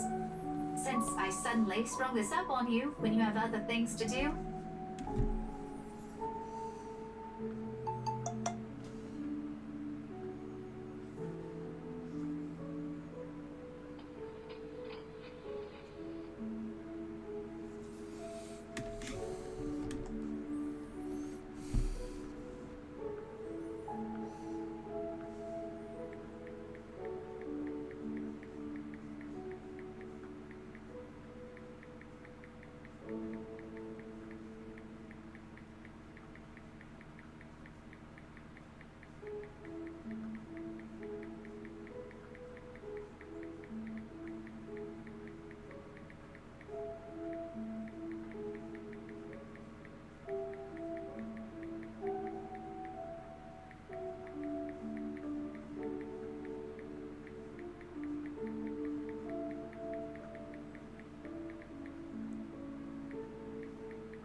I just thought I should let you know, so I can finally let this whole thing go.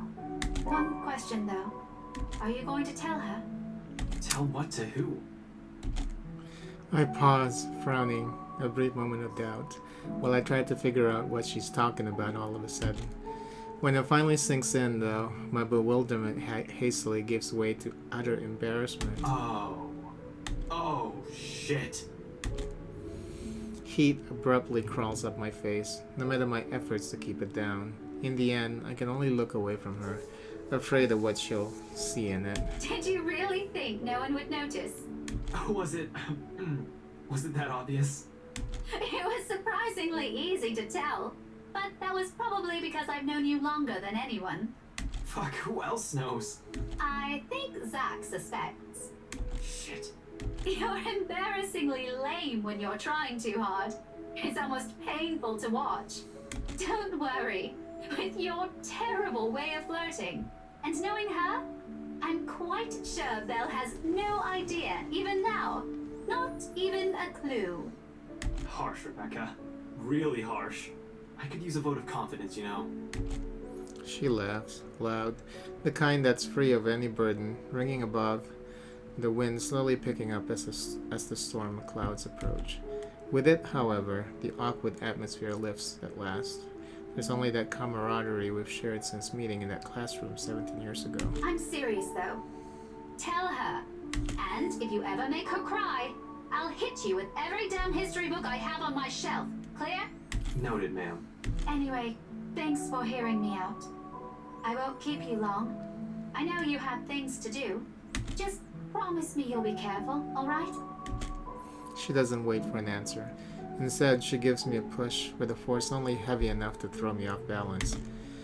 Caught unawares by her gesture, for a few moments, I fight for purchase against my car's trunk, bracing my hand on its smooth surface.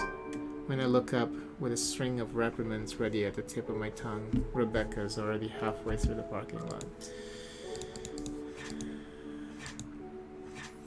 Ashton felt left for the mansion at nightfall, but when he got to his car, he found Rebecca waiting for him. Fearing she might not have the chance, Rebecca confessed her feelings. But before he could answer, Rebecca stopped him, admitted she had always been selfish and she was letting him go. She only wanted him to know. There's a small skip in her steps, while the breeze carries the light tune she's whistling. On a whim, I let its notes be the last thing I commit to memory before slipping inside my car and driving off. It sounds like a new beginning more than anything. Another reason to be optimistic. Within 10 minutes, I'm driving out of Luxbourne, heading straight for Anselm Village. Okay, looks like it's almost time, so... In the distance, flashes of lightning light up the horizon, white and sharp against the black curtain of the night. Thunder threatens with a rumble, second later, echoing long across the sky. And with one last roar, the skies open in earnest. Oh God, it looks, all of a sudden the mansion looks kind of scary. The rainfall in fast, steady sheets, creating shallow puddles on the dirt path, drenching everything the eyes can reach. Despite having grown up in the city, I still despise the rain. Living here doesn't mean I have to like it. Lucky me, I've reached the mansion before the downpour has turned torrential. The long slog from Anselm Village by foot has already been made difficult by light drizzle and biting winds. Buffeting against my body every few seconds. By the time I've found cover under the trees lining the vicinity of the mansion, my shoulders are already drenched. My hair's also sticking against my skin, out in every possible direction.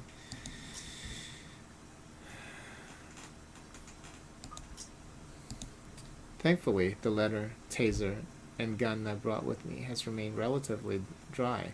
That's the most important thing. However, those are the least of my problems at the moment. Sometime after the housewarming party, scumbag, Wright, has suddenly grown a brain and tightened the security around the mansion. Likely because of what Zach did. A guard is now stationed in every possible point of entry. The main entryway, the back door leading to the kitchens. Hell, it's almost a miracle no one has spotted me once I entered the property. Although that's probably because I've kept close to the forest.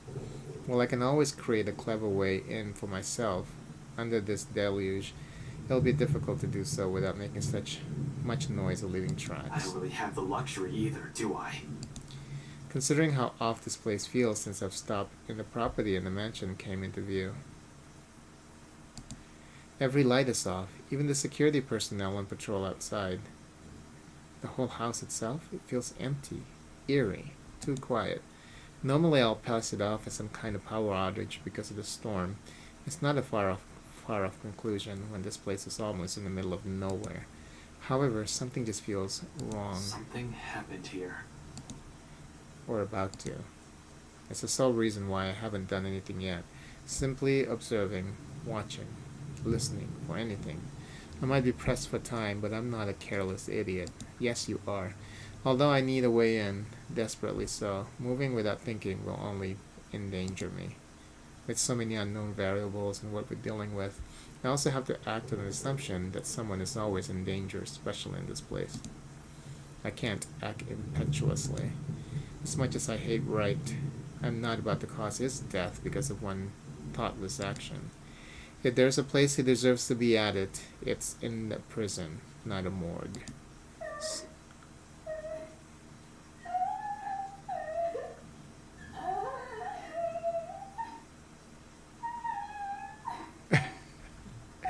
That's creepy. So when the coarse, painful sob suddenly rings out above the loud pitter-patter of rain, only then do I stir. A woman, perhaps a servant? It's coming from the forest? Yeah. Just right up ahead, in fact. Not too far from the house. Regardless, I give the place a quick, wary glance before following the noise.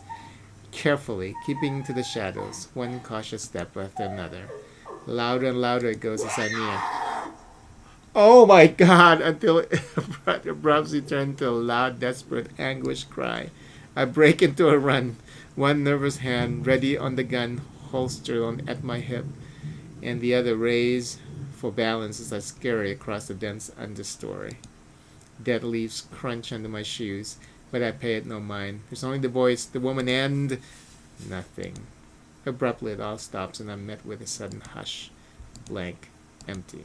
Almost deafening in its stillness. Even when I labored breathing and pounding heartbeat against my ears. Behind me another branch breaks and... Help me. Dread surges within me while I spin around and take another step back, ignoring the chilly pinpricks crawling at the back of my neck. But before I can even meet her eyes, the world unexpectedly pitches sideways, tilting and tilting till the ground beneath me finally crumbles. My hands fight for purchase, only to meet air. By then, it's too late. My foot slips further and the rest of my body follows. Dark spots blur the edges of my vision. Okay, we're gonna stop right here. Okay.